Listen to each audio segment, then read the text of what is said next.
When life gets unpredictable, preparation matters.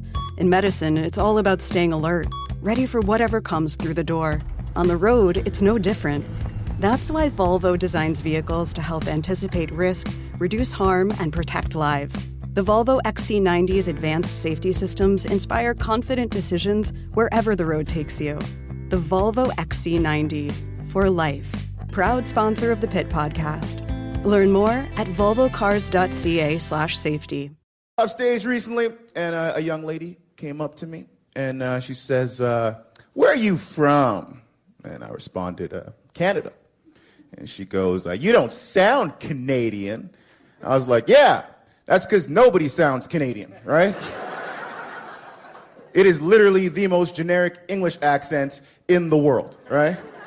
There is no Afro-Canadian accent, right? We haven't been in this country long enough to have created one, right? There's still like around 1 million black people in Canada. You know, like if we all decided to leave tomorrow, right, the next day there'd just be a bunch of confused white folks looking at each other like, something's different.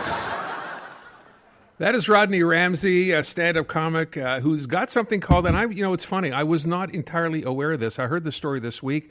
It turns out this has been going on for a while, so I wanted to bring everyone up to date because I think this is a great initiative. Apparently it was a really good one 14 years ago. Rodney Ramsey's on the line. Rodney, thanks for coming on. How you doing? Thanks for having me, Aaron. Yeah, I'm great. Yourself? I'm doing pretty good. How long have you been doing stand-up? Oh, my gosh. I think it has been about 23 years. Wow. Yeah. That's insane. It's crazy. Yeah, I've been doing stand-up longer than any of my kids have been alive, so yeah. Where'd you start doing this? Are you from here originally, right? I am Montreal, born and raised. I started doing stand-up comedy in this city that I love so much. Yeah. And where did you start? Were you at Stitches at the beginning? Where did you start working? Well, I actually started working at it was called Jimbo's Comedy Works. It is no longer open. Do you remember that place? It was upstairs. Exactly. Probably still to this day one of the best comedy clubs that I have ever been to in my life. People still talk about it from out of town. Small little room, but very, very kind of cozy. I remember that place well. I think I saw, it's funny you brought that up, I saw Sugar Sammy work there as he just started his career. Just one night when nobody knew who he was, and it was a great, great room. Oh, so intimate, yeah. So talk a little bit about, you're black, and I don't think we ever would have thought that it would matter what color you were or what nationality or anything that you were, but, this underground comedy railroad that you started, what did you notice on the road that made you want to do this? I noticed on the road that I was the only black guy on every show I was on. It was just the weirdest Twilight Zone thing, No matter where I went, it was just me, right? And it was kind of awkward. And then I started asking myself questions like, does it have to be this way? Is there something I can do about this? Can I capitalize on this? So, one day, what really sparked the idea was one day I just happened to be on a show with 2 other black comedians, and I was like, whoa, this has never happened before for me.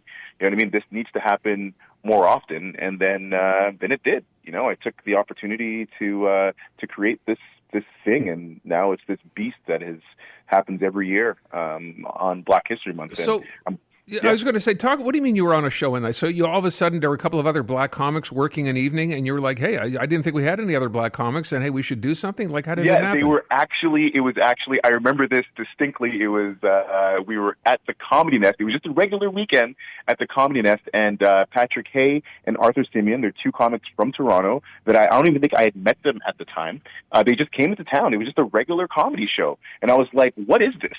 It was just so confusing to me. It was like, I'd imagine it's like when a puppy never met a dog before, all of a sudden meets another, they're like, oh my God, there's more of me, so it blew my mind. And it was like, and one of the things, it was one of the most fun weekends I had doing comedy, and it was, I guess maybe this is just me trying to recreate that experience every year. Well, did you share that with them, the idea you're seeing 2 other black comics and say to them, hey, this is kind of crazy, this has never happened to me before? Well, you know what? It's funny because for them, they in Toronto, there has been an all-black show that happens every Sunday. It's not a tour, But Toronto has a little bit more culture, a little a larger black population, so they were able to sustain that. So for them, this wasn't so much of an abnormal thing, but for me, it was like mind blowing. It took me weeks to come to terms with it, right? And then to feel that emptiness, like, why can't I have this more often? Did you bring that up on the road? I mean, you're touring with white comics, and guys, obviously, when you're touring, you're seeing a lot of guys, week after week, the same guys. Had you ever brought it up to them, and what did they say?